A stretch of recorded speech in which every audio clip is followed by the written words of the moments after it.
Te damos la bienvenida de parte de nuestra querida iglesia Palabra de Vida. Es nuestra oración que la Palabra de Dios haga su trabajo de transformación y bendición en tu vida. Para más información, consulta nuestra página web. Gracias.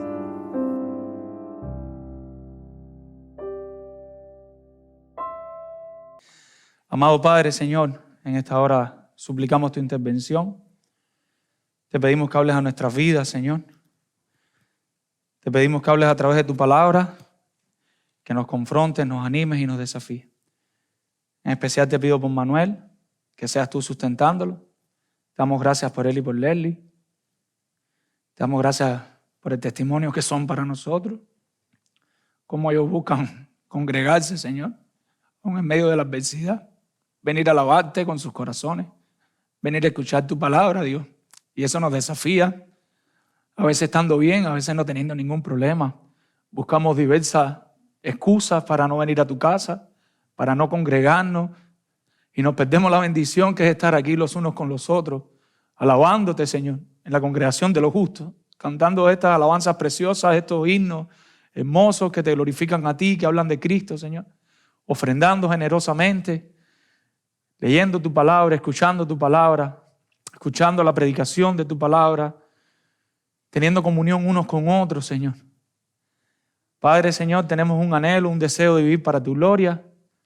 Sabemos que fallamos, como nos recordaba el Salmo, Señor, pero venimos humillados delante de ti, pidiéndote perdón y pidiéndote que hables a nuestras vidas, Señor. A pesar de nuestro pecado, a pesar de nuestras imperfecciones, tú eres fiel, Señor. Padre, Señor, háblanos, Dios. Una vez más te lo suplico, Señor. En el nombre de Jesús. Amén. Hay un pastor del pasado llamado Martin Lloyd-Jones y él dice así, hablando de este tema, de este capítulo de Efesios: el hecho de habernos convertido en cristianos y que el problema básico de nuestra relación con Dios haya sido corregido no significa que ahora estemos automáticamente acertados en todo lo que pensamos, decimos y hacemos. O sea, el hecho de que ya creímos en Cristo, de que ya el Señor nos convirtió, de que el Señor nos salvó, no significa que a partir de ahora todo lo que vamos a hacer está bien. A veces algunos pastores venden este eslogan de que el matrimonio es Disney. O sea, si tú te casas, mi hermano, si vienes a Cristo, si tu esposo se casa, si tu esposa se casa, si los dos son cristianos, ¿saben cómo va a estar todo en el matrimonio? Bien, no va a haber ningún problema. Y a veces venden este tipo de evangelio. Lo cierto es que en el matrimonio hay diferentes etapas y periodos. Hay etapas que las cosas pueden estar mejor y hay etapas que las cosas no pueden marchar tan bien, aún en el matrimonio cristiano. Noel Piper, la esposa de John Piper, en el prólogo del libro Pacto Matrimonial de John Piper, ella escribe: en la vida realmente me balanceo entre dos extremos. Al estar en un extremo del arco del péndulo, al estar en un lugar, me siento maravillada. Pienso, ¿cómo hice para conseguir un marido tan increíble? ¿Qué fue lo que hice para que se fijara en mí? Ni hablar de que me pidiese casarme con él. Por el contrario, cuando la inercia y la resistencia nos arrastran hacia abajo y va al otro lado del péndulo, me pregunto, ¿cómo nos metimos en semejante lío? ¿Qué ocurrió para que sintamos esta clase de desacuerdo e infelicidad? ¿Puede notar, amado hermano, la diferencia de estados que puede haber en un matrimonio aún de creyentes? Si miramos el mundo, vemos cómo los niveles de divorcios no cesan. Las personas se casan, pasan unos días felices, se sienten bien, pero nada más que las cosas no empiezan a marchar, a funcionar como ellos anhelaban, como ellos planificaban. ¿Cuál es la solución más fácil? El divorcio. Las personas se divorcian y olvidan el pacto matrimonial serio que estaban haciendo. Este mismo pastor, Martin Lloyd-Jones, dice: lo asombroso no es que haya tantos divorcios, sino que no haya más de ellos. ¿Por qué? Por el pecado. Por el pecado, como mismo Dios instituyó el matrimonio, el pecado daña a los matrimonios. Y hay dos pecadores que han sido regenerados, pero siguen siendo dos pecadores y están unidos. Imagínense cuando no son creyentes y cuando no tienen el Espíritu Santo. Aún siendo creyentes, puede que en algún momento su matrimonio pase por diversas etapas. Llegan los niños, llegan varios niños, la economía puede decaer y en medio de esas etapas vamos a ver qué es lo que el Señor quiere que nosotros podamos hacer. En medio de esta decadencia espiritual, ¿qué podemos hacer? El hermano Nicolás nos estuvo leyendo Efesios 5, vamos a estar analizándolo del versículo 21 al 33. No vamos a ir de manera profunda en todos los textos porque no es nuestro propósito hoy. Si Dios permite, en su gracia, algún día predicaremos expositivamente de Efesios y podremos ir más profundo, pero queremos tocar un tema y es el título que le hemos puesto a este mensaje: imitando a Cristo y su iglesia. Ese es el título de nuestro mensaje hoy de parte del Señor: imitando a Cristo y su iglesia. Los cónyuges cristianos deben imitar el ejemplo que se les dejó siempre. El Señor en las Escrituras nos dejó un ejemplo de cómo debe ser el marido cristiano y de cómo debe ser la esposa cristiana aún en medio de las crisis que vengan a nuestro matrimonio. ¿Cuál es el ejemplo que debemos imitar como creyentes siempre? El ejemplo que debemos imitar como creyentes siempre, y es nuestro primer punto, es el ejemplo de la iglesia para las esposas. El ejemplo de la iglesia para las esposas. Vamos al verso 24 y vamos a ver qué dice la palabra de Dios, no que tengo que decir yo. Dice la palabra de Dios: así que como la iglesia está sujeta a Cristo, repito, así que como la iglesia está sujeta a Cristo, dice nuestro texto, así también las casadas lo estén a su marido en todo. Entonces, lo primero que tenemos que ver es qué cosa es una iglesia. En el Nuevo Testamento el texto para iglesia es eclesía y es un término que se puede utilizar en cualquier reunión, ya sea de creyentes o no creyentes. En aquel tiempo un grupo de personas reunidas era una eclesía, pero en la iglesia cristiana no funciona así. Primero los Corintios 1:2 Pablo escribe: a la iglesia de Dios que está en Corinto, a los santificados en Cristo Jesús, llamados a ser santos con todos los que en cualquier lugar invocan el nombre de nuestro Señor Jesucristo. ¿Qué quiere decir esto? Que la iglesia es un grupo de creyentes reunidos en Cristo Jesús y reunidos para hablar de Cristo Jesús. La diferencia de una reunión, de una eclesía del mundo a una eclesía de creyentes, es que los creyentes nos reunimos en el nombre de Cristo, por medio de Cristo, para hablar de Cristo. Cuando nosotros nos reunimos aquí un domingo y no cantemos ni una alabanza a Cristo y no prediquemos a Cristo ni una sola vez Cristo se ve en el sermón, eso es bien peligroso. Estamos bien lejos de ser una eclesía. Tal vez seamos una secta religiosa o un grupo de judíos, pero no seríamos iglesia. Los cristianos siguen a Cristo y los cristianos hablan de Cristo. Esa es la iglesia. No necesariamente un grupo reunido es una iglesia. No necesariamente un grupo de personas que digan ser cristianos es una iglesia. Y no necesariamente el hecho de estar en un templo significa ser iglesia. ¿Qué necesitamos para ser iglesia? A Cristo. Entonces, tenemos aquí, así que como la iglesia, ya sabemos lo que es iglesia, y ahora dice, está sujeta a Cristo. Así también las casadas lo estén a su marido. ¿Y quiénes son las casadas? Sencillo. ¿Quién es la casada? La mujer del marido. El matrimonio es una ordenanza de Dios, algo que Dios instituyó, algo que Él asignó, algo que Él ordenó, preparó y estableció, escuche bien, para un hombre y una mujer. No para un hombre y un hombre, o para una mujer y una mujer. Dios estableció desde el Edén, desde el comienzo, el matrimonio, ¿para quién? Niños y jóvenes que están aquí, para un hombre y una mujer. Si vamos al Edén, al comienzo, dice, varón y hembra los creó. Y Dios quiere que un hombre y una mujer se casen. Solo entenderemos correctamente la doctrina o la enseñanza del matrimonio a la medida que nosotros entendemos correctamente la doctrina de Cristo y la iglesia. Si no entendemos cómo funciona Cristo y la iglesia, siempre vamos a malinterpretar el matrimonio. Ahora viene el ejemplo para las casadas. ¿La iglesia se sujeta a quién? A Cristo. ¿Y las casadas se sujetan a quién? A su marido. El término aquí en el griego es hupotazo y es un término militar que significa reflexivamente obedecer, voluntariamente obedecer. O sea, cuando la mujer se somete a su marido, el Señor le está diciendo, sométete a tu marido, pero debe ser algo que sale de ella de manera voluntaria, no obligatoria. En el versículo 22 lo tenemos ahí, versículo 22, dice, las casadas estén sujetas a sus propios maridos como al Señor. Ese, las casadas estén sujetas, en los textos, en el original no aparece ese estén sujetas, sería las casadas a sus propios maridos como al Señor. Para entender un poquito más, vamos al versículo 21. Y en el versículo 21 dice, someteos unos a otros en el temor del Señor. Y aquí lo que se está hablando es del tema de la sujeción. No se está diciendo que el esposo debe someterse a la esposa como la esposa debe someterse al esposo. Voy a tratar de explicarle. Tenemos un ejemplo bien claro y es el ejemplo de la Trinidad. En el ejemplo de la Trinidad vemos cómo Dios manda al Hijo a someterse voluntariamente ¿a quién?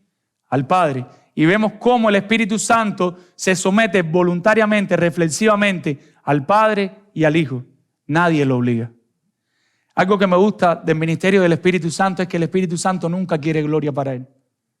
El Espíritu Santo siempre quiere darle toda la gloria al Padre y al Hijo. Él nunca anda tras la gloria, pero nunca deja de ser menos Dios que el Padre y el Hijo por no recibir la misma gloria que ellos reciben. Ahora, ¿qué es lo que está pasando? Vamos al versículo 21. Someteos unos a otros en el temor de Dios, las casadas a sus propios maridos como al Señor. O sea, ¿qué es lo que pasa aquí? Lo que pasa aquí que es una sumisión en el contexto de la comunidad. Someteos unos a otros al Señor, las casadas al marido. Pero si seguimos después, capítulo 6, verso 1 dice, los hijos obedecen ¿a quién? A los padres. Y si vamos al versículo 5 del capítulo 6, dice que los siervos obedecen a los amos. En la comunidad, en ese contexto de la comunidad, nos sometemos unos a otros, pero en el matrimonio no. En el matrimonio, la palabra de Dios dice, verso 24, como la iglesia se somete a Cristo, así las casadas voluntariamente deben someterse ¿a quién? A sus propios maridos. Este texto ha sido malinterpretado en muchas ocasiones. Ahora, en cualquiera de los contextos, la sujeción es molesta. Si no, pregúntele a un hijo que los padres le dicen, ya para de jugar. Y somos los padres y ellos deben voluntariamente someterse a nosotros. Pero les gusta parar de jugar los que han tenido hijos.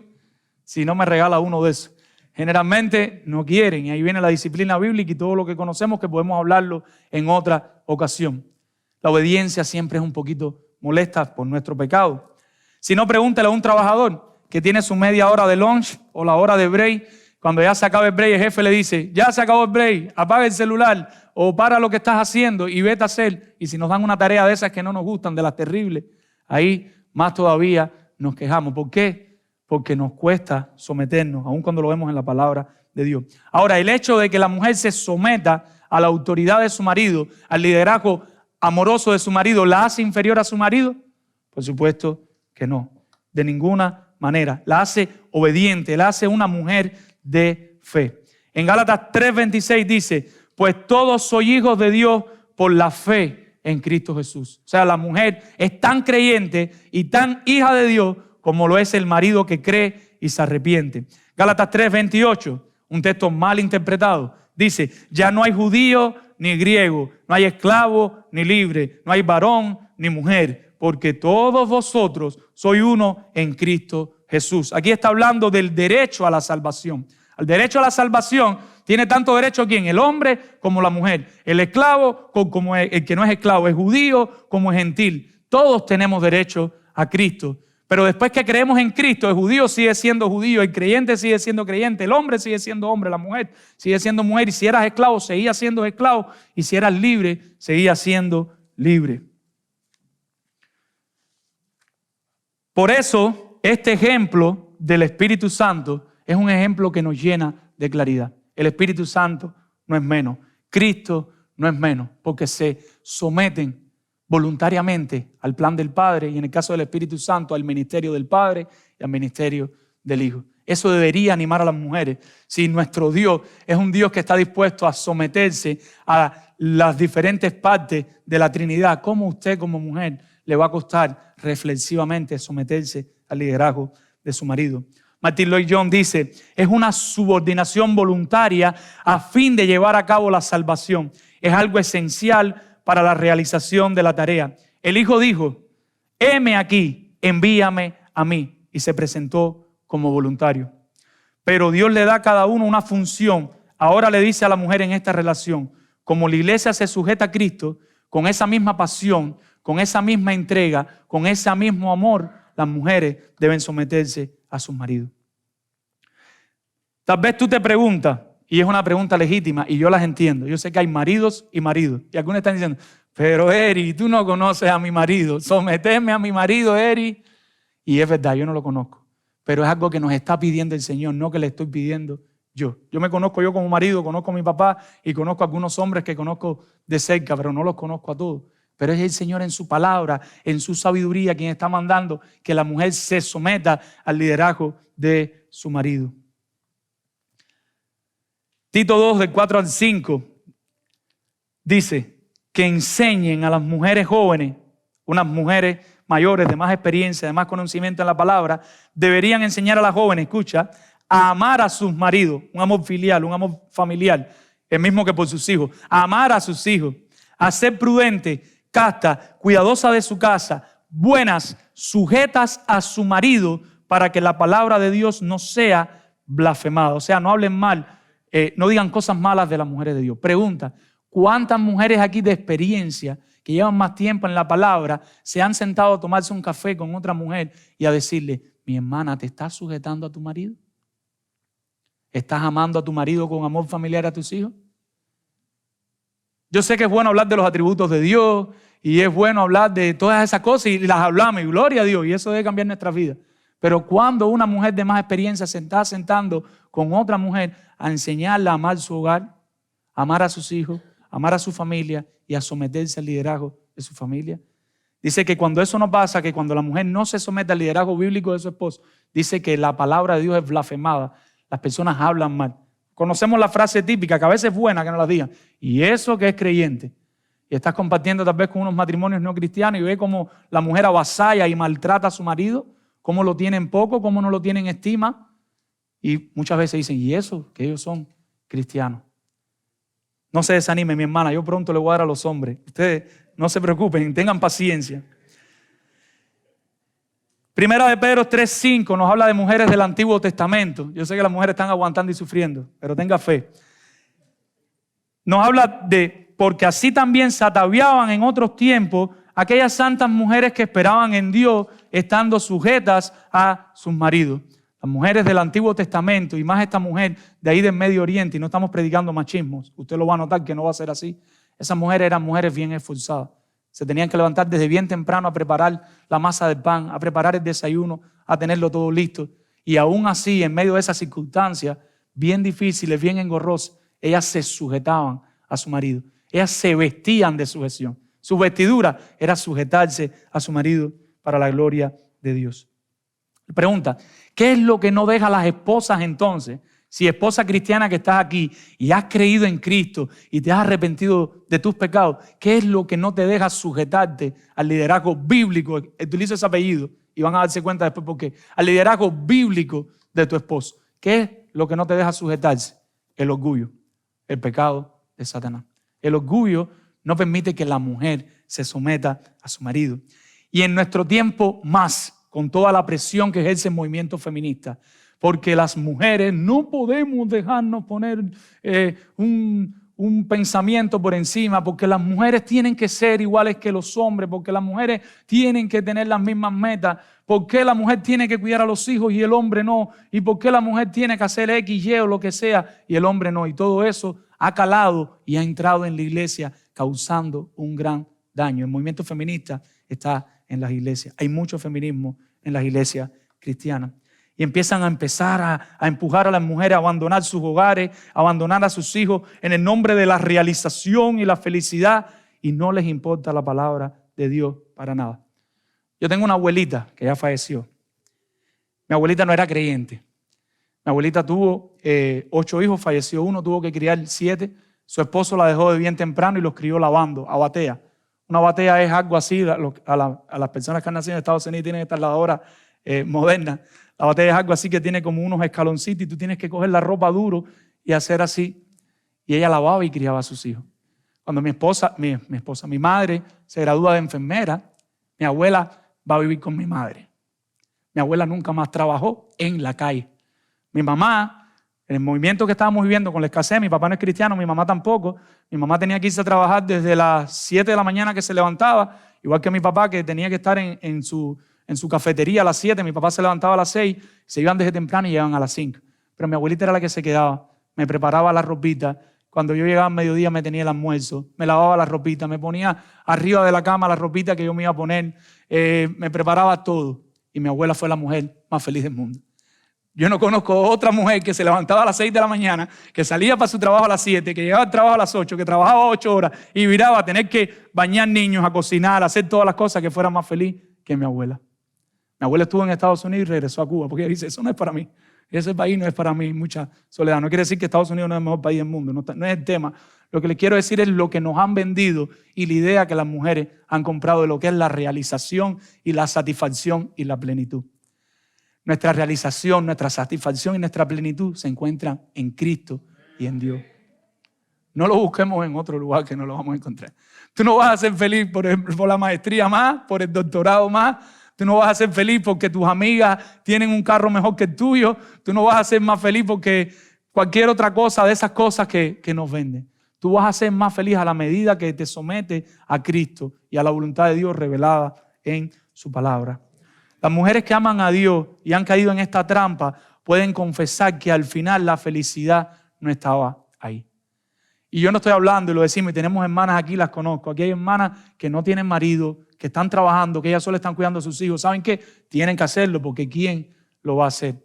O hay circunstancias. Hay un libro que me gusta mucho de John MacArthur, lo recomiendo mucho para que lo puedan leer. Y él explica, hay mujeres en diferentes etapas. Hay mujeres que tienen niños pequeños, pero hay mujeres más grandes. Yo no estoy diciendo las mujeres no trabajen, las mujeres no hagan nada. Yo no estoy diciendo eso. Yo estoy diciendo a la medida de lo posible que la sujeción a tu marido no sea dañada por tu superación y por lo que te susurra el movimiento feminista. Ahora, cuando la mujer obedece la palabra de Dios, va a haber fruto en su matrimonio, en sus hijos, generalmente. Pero aun cuando esto no pase, aun cuando tú seas fiel y tú te sacrificas y tú te quedas cuidando a tus hijos y tú haces lo que tengas que hacer para cumplir con el rol bíblico que se te ha establecido y tú no obtengas los resultados que tú esperabas, los creyentes no somos unos que vamos tras resultados, sino tras la obediencia. Nosotros no nos movemos por resultados. Nosotros queremos ser obedientes a lo que enseña la palabra del Señor. Pregunta, ¿Cristo tenía que morir en la cruz? No y sí. Cristo no tenía que morir por nosotros. Pero si Cristo no muere, ¿cómo hubiéramos sido liberados de nuestros pecados? ¿Cómo hubiéramos tenido nueva vida? Sin embargo, ¿qué hizo Cristo? Se entregó completamente. Versículo 24, pregunta, ¿en qué deben estar sujetas las mujeres a sus maridos? Léalo, versículo 24, dice, así también las casadas lo estén a su marido, ¿en qué? En todo. ¿Hasta cuándo una mujer debe someterse a su esposo? Hasta que lo que su esposo le pide no vaya en contra de la palabra de Dios. En Hechos 5:29, nosotros tenemos el ejemplo claro de Pedro y los apóstoles, cómo aquellos religiosos no querían que predicaran más del nombre de Cristo. ¿Ellos le obedecieron? No. Ellos obedecieron y fueron obedientes a la palabra de Dios. Ellos respondieron, es necesario obedecer a Dios antes que a los hombres. Amiga, hermana que estás aquí y estás casada con un hombre inconverso, si lo que tu esposo te pide o con un esposo creyente va en contra de la palabra de Dios, no tienes que obedecer a tu esposo.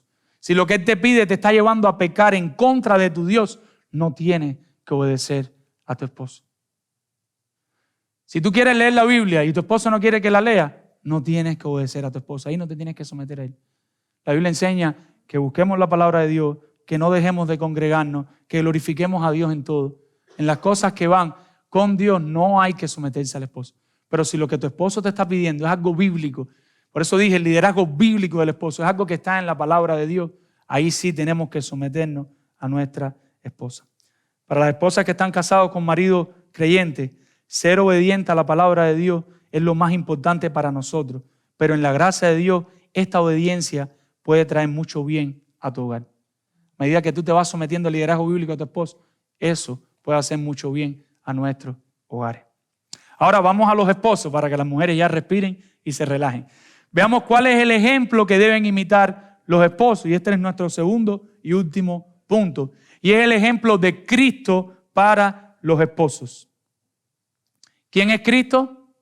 Dios mismo. Cristo es Dios mismo. Versículo 25, que dice la palabra del Señor. Maridos, ahí viene para los esposos ahora, el imperativo.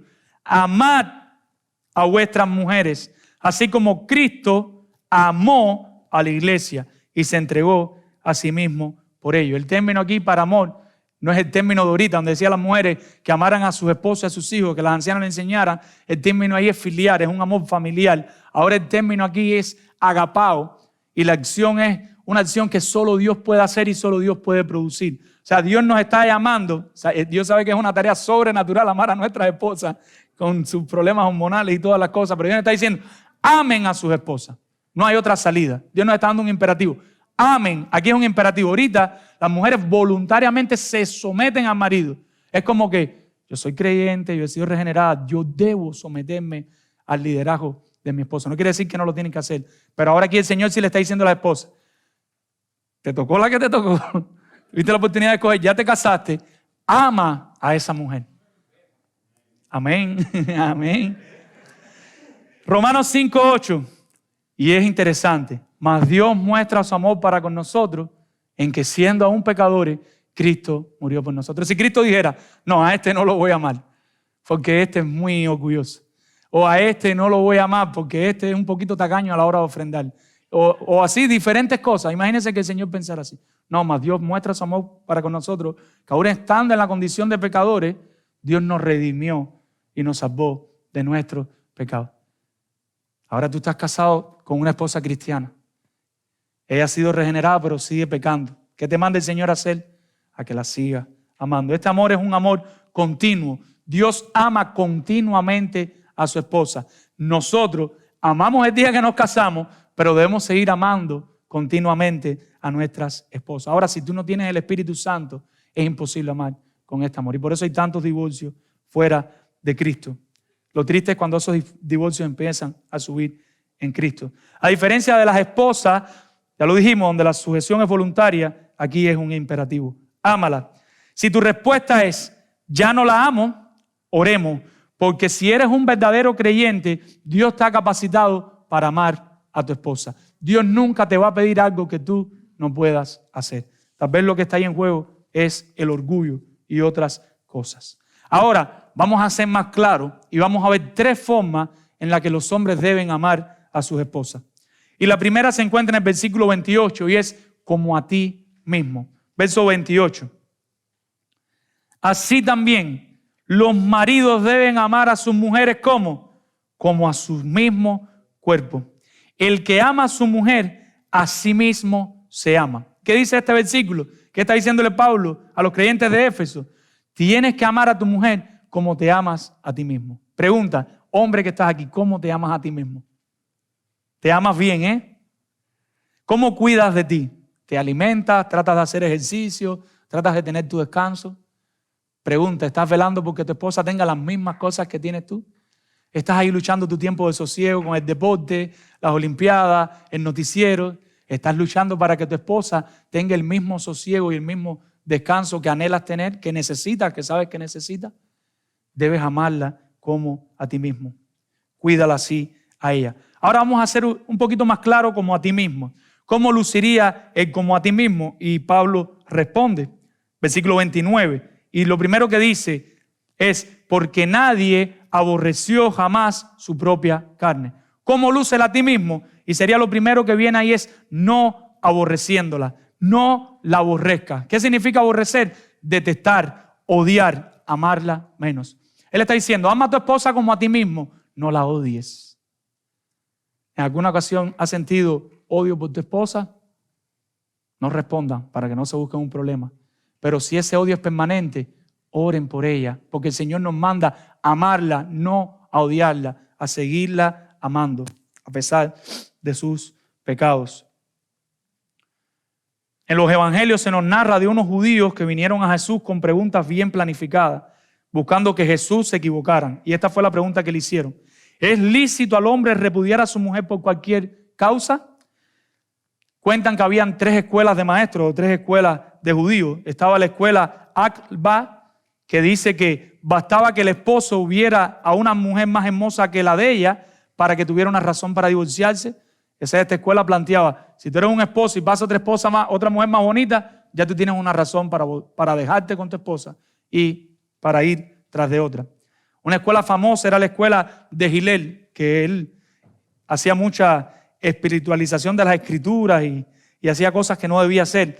Y la escuela de Hillel enseñaba que cualquier cosa que el marido descubriera en su mujer y que no le pareciera buena, como por ejemplo no poder cocinar, imagínense las que no saben cocinar y están casadas, volverse demasiado vieja o considerarlas incapaz para los quehaceres del hogar, podría ser una causa de divorcio. Ellos tenían tan claro el rol de la mujer en el hogar y esta escuela decía, si la mujer no cuida bien su hogar, el marido está autorizado a decirle, te dejo. La tercera escuela es una escuela conocida y es la cual Jesucristo menciona, es la escuela de Shammai. Él vivió un tiempo paralelo ahí en los tiempos de Cristo y él decía, él vivió del 50 antes de Cristo al 30 después de Cristo y se apegó a la enseñanza de Jesús referente al divorcio y afirmaba que se podían divorciar únicamente por causa de adulterio. O sea, Shammai decía, si la mujer traiciona al marido, entonces el marido tiene causa para divorciarse. ¿Recuerdan las palabras de Cristo contra aquel grupo de maestros? Pero aún así, dice Cristo en Marcos 10:9, y yo creo que este es el pensamiento de Cristo. Jesús dijo, por tanto, lo que Dios juntó, no lo separe el hombre. Si Dios ha unido en matrimonio, Dios quiere que ese matrimonio sea para siempre. Mi amado hermano que te encuentras aquí, lo que te quiero decir es que si Dios te regaló a esa esposa, no la aborrezca. Órale a Dios para que te ponga por ella el mismo amor que sientes por ti mismo, para que desees para ella lo mismo que desea para ti. Como tú quisieras que ella te tratara a ti, trátala así tú a ella. No la ames menos, no la detestes. Recuerda, lo que Dios unió, no lo separe el hombre. Y esta sería la primera forma de amar a nuestras esposas como a nosotros mismos. Sería no odiándola, no aborreciéndola por cualquier causa. O sea, cuando tú te sientas tentado que a tu mujer se le quemó el sofrito cocinando y tú te quieres divorciar, di no, eso no es bíblico. O cualquier otra cosa que tu esposa te haga. La palabra de Dios enseña, no la aborrezca. Dios quiere que tú sigas amando continuamente a esa mujer. La segunda manera, dice el texto, seguimos leyendo, versículo 29, porque nadie aborreció jamás su propia carne. Y ahora viene la acción. No la odies. ¿Qué es lo que sí tienes que hacer para los que se quieren casar? Sino que la sustenta. Y el término aquí sustenta es como nosotros cuidamos a un niño, que lo cuidamos completamente. Pero aquí el sentido es en el sentido interno. O sea, es velar porque ella esté bien por dentro, que no le falte el alimento, que esté saludable. El hombre, cuando asume el reto del matrimonio, él asume el reto de casarse con su mujer. Ojalá nos enseñaran esto antes de casarnos, pero a veces no lo sabemos. Tiene el desafío de sustentar, de cuidar a su mujer. Que a la mujer no le falte su medicina, que a la mujer no le falte su alimento. Nosotros tenemos que velar, cuidar internamente a esa mujer. Y el segundo término dice, sino que la sustenta, versículo 29, y la cuida. Y aquí la idea es externa, como el ave que cuida a sus polluelos, y los polluelos se sienten seguros en sus alas, así debería sentirse segura tu mujer en tu hogar. Pregunta, hombre que estás aquí, ¿tu esposa se siente segura bajo tu cuidado? ¿Se siente que tú la estás cuidando de manera interna y de manera externa? ¿Cómo estás cuidando a tu esposa? ¿Cómo tratas a tus compañeras de trabajo? Eso se ve mucho en el mundo, pero sería triste verlo en un matrimonio de creyentes. Y es muy normal ver en el mundo cómo un hombre llega al trabajo y trata a las mujeres con mucha dulzura, con mucho amor, con mucha amabilidad. Pero cuando llega a la casa, ¿cómo trata a su esposa? Espero, marido cristiano que estás aquí, que no estés haciendo lo mismo. Si eres capaz de tratar con decencia y con respeto a las mujeres de tu empleo, espero que estés tratando con decencia, con respeto y con amor a la mujer que Dios te ha dado. ¿Cómo tratas a tu esposa? ¿Se siente tu esposa cuidada así por ti? ¿Qué harías por tus hijos? Generalmente tú le haces esta pregunta a los padres, ya sea padre o madre, tú le preguntas, ¿qué harías por tus hijos? Yo doy la vida por mis hijos. ¿Qué hace falta? El hígado, el corazón, el riñón, yo voy a dar lo que haga falta. Pregunta, ¿qué harías por tu esposa? ¿Darías el hígado, el corazón, el riñón? Que Dios no lo quiere, estás en la calle y viene una bala ahora mismo y te da tiempo meterte en el medio de tu esposa y la bala. ¿Lo harías? Imagínate, trae tu imaginación ahora. Un día te presentarás delante de Dios y Él te preguntará, ¿cómo cuidaste y sustentaste a tu esposa? Quizás tú le respondas, pero yo no sabía cómo hacerlo. Y Él te puede decir, vamos a Efesios 5, 29 y 30 y llegamos al final. Y dice el ejemplo, como también Cristo a la iglesia. ¿Y cuál es el ejemplo que el Señor nos ha dejado? Como Cristo cuida a la iglesia, así debemos cuidar a nuestras esposas. Nuestro ejemplo es Cristo. Nosotros somos parte de su cuerpo. Nuestras esposas son parte de nuestro cuerpo. Varón que te encuentras aquí, cuida y sustenta a tu esposa. Jovencito que estás aquí y te quieres casar, para los jóvenes que están aquí, el matrimonio no es algo ligero. No los quiero asustar, yo quiero que todos los que están aquí se casen. Yo creo que la Biblia es pro casamiento, pero escuche esto, ¿estás dispuesto a cuidar y a sustentar a tu esposa hasta que la muerte los separe? Si tu respuesta es sí, bien por ti. Yo te diría, dame esos 5, give me 5. Puf. Pero si tu respuesta es no, yo te diría, piénsalo mejor antes de casarte. Dijimos, la primera forma en la práctica que nosotros debemos amar a nuestras esposas es como a nosotros mismos. La segunda forma en que debemos amarla es por encima de todos. Tú debes amar a tu esposa como te amas a ti mismo, sin aborrecerla, sin odiarla, sustentándola y cuidándola, proveyéndole lo interno y lo externo. Pero tú debes amar a tu esposa como a ti mismo, amándola por encima de todo. No debe haber nada por encima de tu esposa. Vamos un momentico conmigo ahí mismo al versículo 31. Y dice, por esto dejará el hombre a su padre y a su madre y se unirá a su mujer y los dos serán una sola carne. O sea, que tú tienes que amar a tu esposa más que a tu mamá y a tu papá. Algunos hombres tienen mamiti y después de muchos años ellos dicen, pero mi mamá cocinaba los frijoles así, pero mi mamá me hacía los frijoles sin sazones, pero mi mamá me colaba los frijoles. Por Dios, despierta, tú eres un hombre y ya tú estás casado. Hay un espacio para tú conversar con ella, pero tú no puedes llevar 10 años de casado y todavía recordándole a tu esposa cómo te hacía tu mamá todo. Conversa con ella amorosamente y explícale tal vez cómo te gustaría más. Busca un video en YouTube y enséñaselo tal vez a la pobre. La madre no le dedicó tiempo a enseñarla, pero no la aborrezca ni la deje de amar por eso. Y ámala por encima de todo. A veces estamos enfermos y en vez de aceptar el cuidado amoroso de mi esposa, yo quisiera que mi mamá estuviera aquí ahora cuidándome. Basta ya, seamos hombres.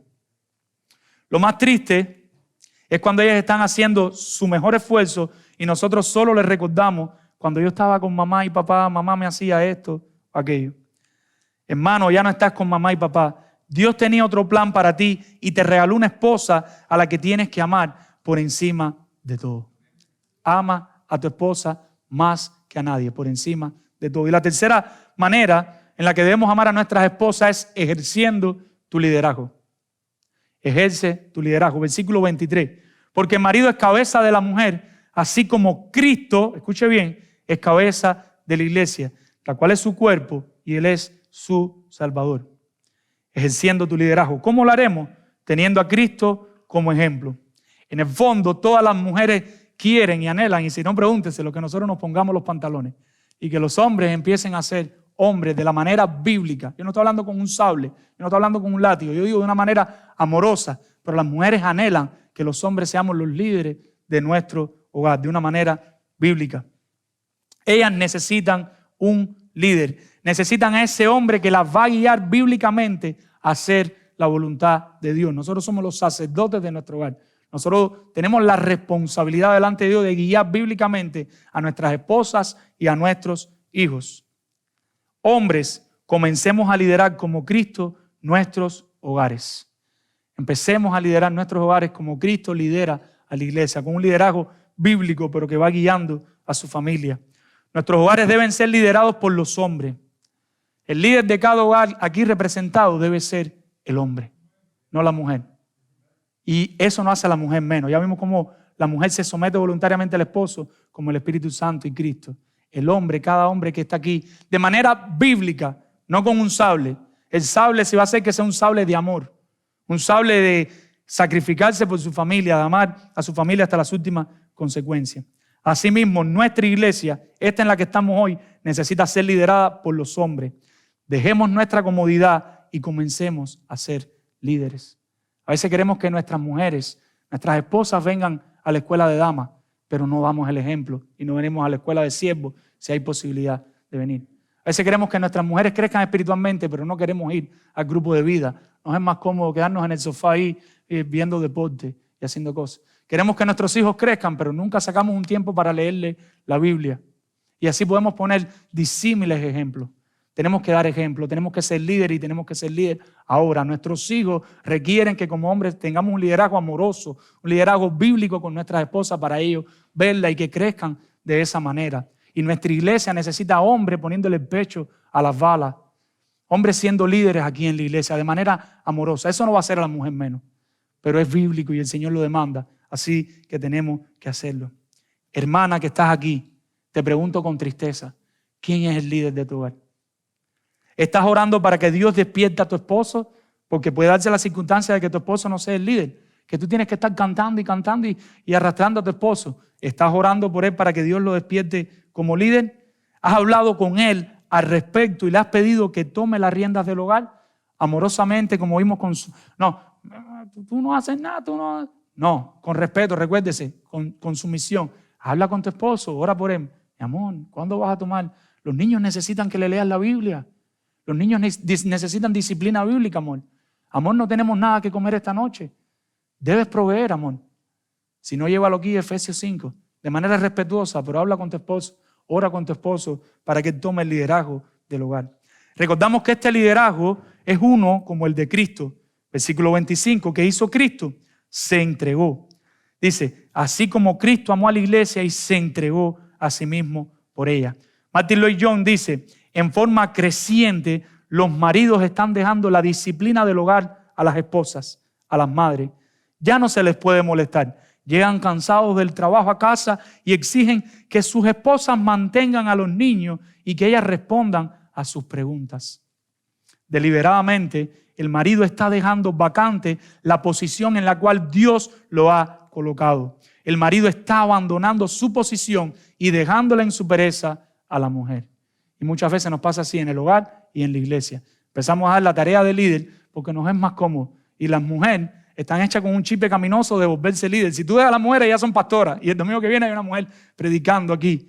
Y no, pero la Biblia estableció que no fuera así, que el hombre es quien debe tener el liderazgo y tenemos que ser cuidadosos y tenemos que velar por eso. En la iglesia, pero en este contexto es en el hogar. Marido, hiciste 8 horas laborables. Yo sé que estás cansado, pero tienes que correr una milla más. La responsabilidad de sacerdote del hogar, Dios te la dio a ti. Tal vez tengas que dejar el overtime el sábado, no sé. Si tu jefe te deja, yo sé que en ocasiones no se deja, pero si estás tan agotado, tal vez tengas que hacer unas horas menos, pero no descuides tu hogar, no descuides tu esposa, porque es una tarea que el Señor te dio.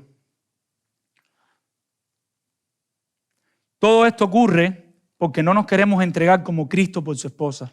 Estamos tan centrados en nosotros mismos, nuestros asuntos, y nos olvidamos que tenemos un hogar que liderar, dándonos, entregándonos por nuestras amadas esposas.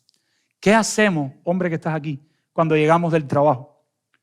¿Cuál es el concepto de hombría que tenemos? ¿Es uno bíblico o uno que me enseñó mi abuelo? No, porque mi padre, mi padre sí no era fácil, o mi abuelo. ¿Cuál es el liderazgo? ¿Cuál es el ejemplo que tenemos en nuestra mente? ¿Cuál es el concepto de líder que tenemos? Que hizo Cristo, se entregó completamente en amor por la iglesia. Solamente un cristiano entiende y aprecia verdaderamente el matrimonio.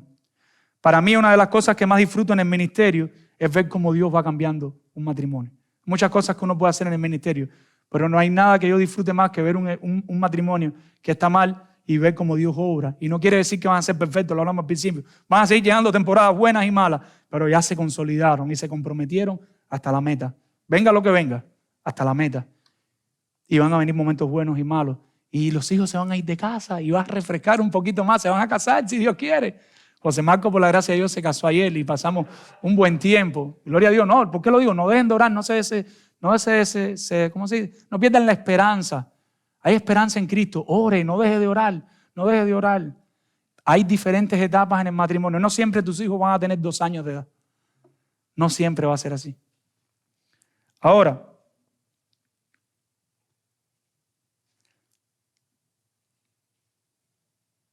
dice Noel Piper, el péndulo de nuestro matrimonio oscila. O sea, significa como un reloj que va de un lado al otro. Y a veces tambalea, pero está suspendido desde arriba y ha sido aguantado firmemente por la gracia de Dios, no caerá al suelo. ¿Qué quiere decir eso, amado hermano? Con esto voy a concluir.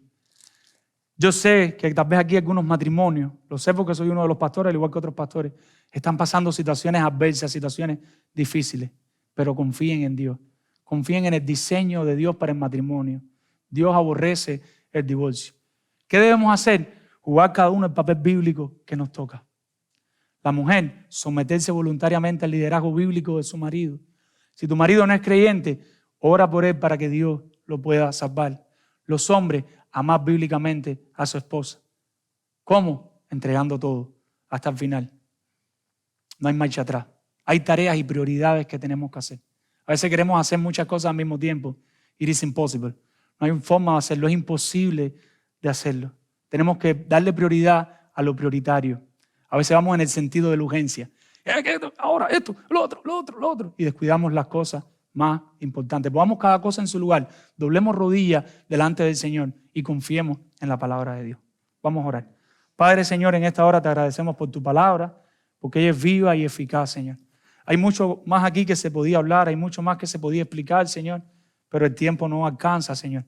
Yo te pido que a pesar de que no se pudo ahondar más, de que no se pudo hacer más, que tu Espíritu Santo obre por tu palabra, Señor, y que todos los matrimonios aquí representados sacamos con el compromiso por esa puerta de llegar a la meta, de llegar a tu presencia sin separarnos. Que el enemigo no gane ventaja, Señor. Aleja al maligno, Señor, y ayúdanos a hacer tu santa y divina voluntad. Lo que Dios unió, que no lo separe el hombre. Ayúdanos a ser hombres bíblicos, Señor. Ayúdanos a ser líderes amorosos, bíblicos de nuestro hogar. Pero ayúdanos a liderar nuestro hogar. Danos la sabiduría, la paciencia, el amor y todo lo que sale ahí del fruto del Espíritu para hacerlo. Porque en ocasiones fallamos, lo reconocemos, Señor, y te pedimos perdón. Ahora ayuda a nuestras amadas esposas, Señor, a someterse, a animarnos, a ser sabias, Señor, para que nosotros, Dios, podamos liderar nuestros hogares. Te lo suplicamos, te lo rogamos, te lo imploramos en el nombre de Jesús. Amén.